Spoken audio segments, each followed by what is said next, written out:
Salve, salam jumpa kembali dengan saya Romo Adnan di dalam channel ini. Semoga Bapak Ibu Saudara-saudari dalam keadaan sehat walafiat. Di pagi hari ini saya akan membagikan renungan yang saya bawakan ini. Semoga berguna untukmu sekalian.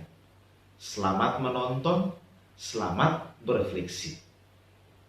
Tuhan sertamu dan sertamu juga. Inilah Injil Yesus Kristus menurut Lukas. Dimuliakanlah Tuhan. Injil Lukas bab 6 ayat 12 sampai 19. Sekali peristiwa, Yesus mendaki sebuah bukit untuk berdoa. Semalam-malaman ia berdoa kepada Allah. Keesokan harinya, ketika hari siang, ia memanggil murid-muridnya, lalu memilih dari antara mereka 12 orang yang disebutnya rasul. Mereka itu ialah Simon yang juga diberinya nama Petrus, Andreas saudara Simon, Yohanes dan Yakobus, Filipus dan Bartolomeus, Matius dan Thomas, Yakobus anak Alfeus, dan Simon yang disebut orang Zelot, Yudas anak Yakobus, dan Yudas Iskariot yang kemudian menjadi pengkhianat. Lalu Yesus turun bersama mereka dan berhenti pada suatu tempat yang datar. Di situ berkumpul sejumlah besar dari murid-muridnya dan banyak orang lain yang datang dari seluruh Yudea dan dari Yerusalem, dari daerah pantai Tirus dan Sidon. Mereka datang untuk mendengarkan Dia dan untuk disembuhkan dari penyakit mereka. Juga mereka yang dirasuk oleh roh-roh jahat beroleh kesembuhan. Dan orang banyak itu berusaha menjamah Dia, karena daripadanya keluar suatu kuasa, dan semua orang itu disembuhkannya. Demikianlah Injil Tuhan, terpujilah Kristus. Bapak Ibu, saudara-saudari yang terkasih di dalam Kristus. Dalam Injil yang kita renungkan hari ini, dikisahkan tentang Yesus memanggil ke-12 rasul dari sekian banyak orang yang mengikutinya. Dari bacaan Injil tersebut, ada dua hal yang saya refleksikan, dan pada kesempatan ini saya ingin membagikannya kepada Bapak Ibu Saudara sekalian. Pertama, Yesus selalu berdoa kepada Bapa sebelum melakukan hal-hal besar. Ini adalah kebiasaan yang dilakukan oleh Yesus. Yesus berdoa sebelum membuat pilihan atau keputusan penting. Bahkan sebelum memanggil dan memilih ke-12 rasul pun, Yesus masih menyempatkan diri untuk berdoa.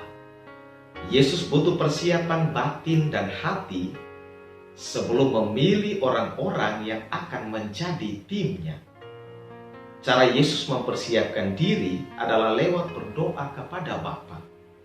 Yesus sadar bahwa Dia adalah utusan Bapa, dan karena itu Dia wajib memberitahukan semua hal yang Dia lakukan kepada Bapa. Melalui doa, Yesus menyerahkan kehendaknya pada kehendak Bapa.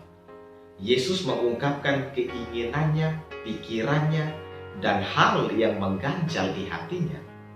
Yesus memilih tenang bersama Bapa sebelum mengambil keputusan penting. Sebagai murid Kristus di masa kini, kita juga dituntut untuk selalu menyisihkan waktu untuk sendiri bersama Tuhan. Kita juga dituntut untuk berdoa sebelum memutuskan atau memilih suatu hal.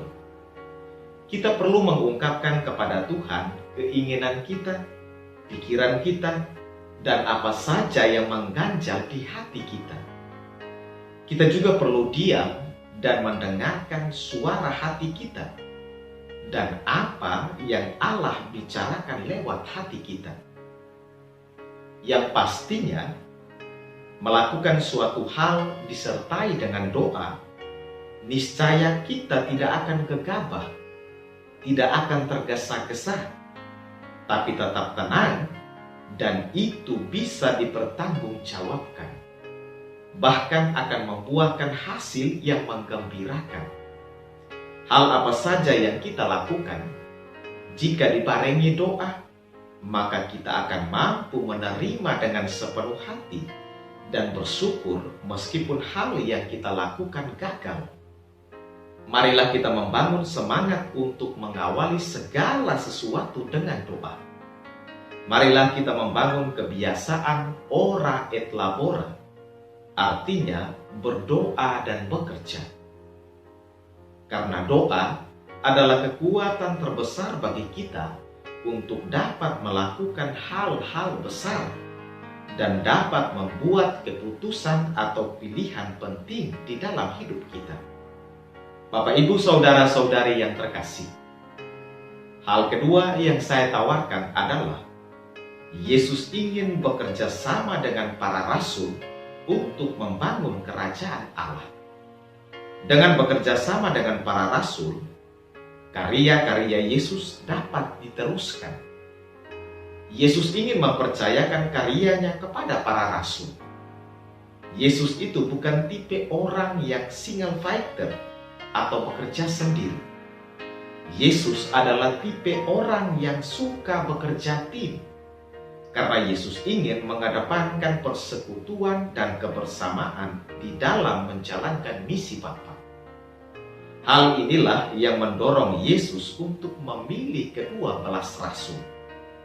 Dari ke-12 rasul itu, 2 di antaranya hari ini Gereja Katolik merayakan pestanya, yaitu Rasul Simon dan Rasul Yudas. Rasul Simon disebut orang zelot, artinya orang yang rajin, orang yang tekun, orang yang bersemangat mempelajari dan menaati hukum Taurat. Sedangkan Yudas disebut juga Tadeus, artinya orang yang berani atau pemberani. Kedua rasul tersebut adalah orang yang mau, yang rela untuk bekerja sama dengan Yesus. Berkat sakramen permandian, kita pun dipanggil untuk menjadi murid-murid Kristus. Menjadi murid Kristus berarti berani meneladani Kristus yang mau menerima orang lain untuk bekerja sama. Sebagai murid Kristus, Kristus tidak mengharapkan agar kita bekerja sendiri, melainkan bekerja bersama orang lain, bekerja dalam tim. Kita dituntut untuk bekerja sama dengan sesama dalam membangun kerajaan Allah di dunia ini. Kita dituntut untuk meneruskan karya-karya Kristus bersama dengan orang lain dan dengan sepenuh hati.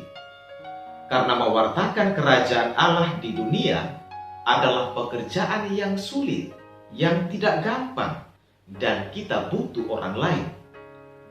Hanya dalam dan dengan bekerja tim, pekerjaan yang besar dan sulit akan dengan mudah diselesaikan. Orang hanya bisa bekerja dalam tim jika saling percaya satu sama lain. Dengan saling percaya, orang akan sanggup melakukan segala tugas yang diberikan dengan sepenuh hati dan penuh tanggung jawab. Kelebihan dari bekerja tim adalah membantu menyadarkan kita akan kelebihan-kelebihan yang belum dikembangkan, dan juga membantu kita untuk menyadari akan kekurangan-kekurangan kita. Di dalam kerja tim, kita bisa saling berbagi, saling memajukan kebersamaan, dan saling meneguhkan.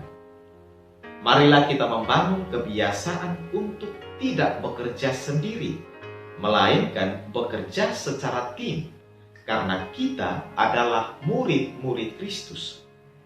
Semoga kita tetap bersemangat menjadi murid-murid Kristus di zaman sekarang ini, yang setia meneruskan karya-karya Kristus melalui tugas dan profesi kita masing-masing. Amin. Selamat pagi dan selamat berkarya. Salve. Tuhan memberkatimu sekalian. Bapak, Ibu, saudara-saudari yang terkasih, terima kasih sudah menonton video ini. Dengan rendah hati saya mohon dukungan untuk channel ini dengan cara like, komen, subscribe, dan bagikan juga kepada teman-teman kalian.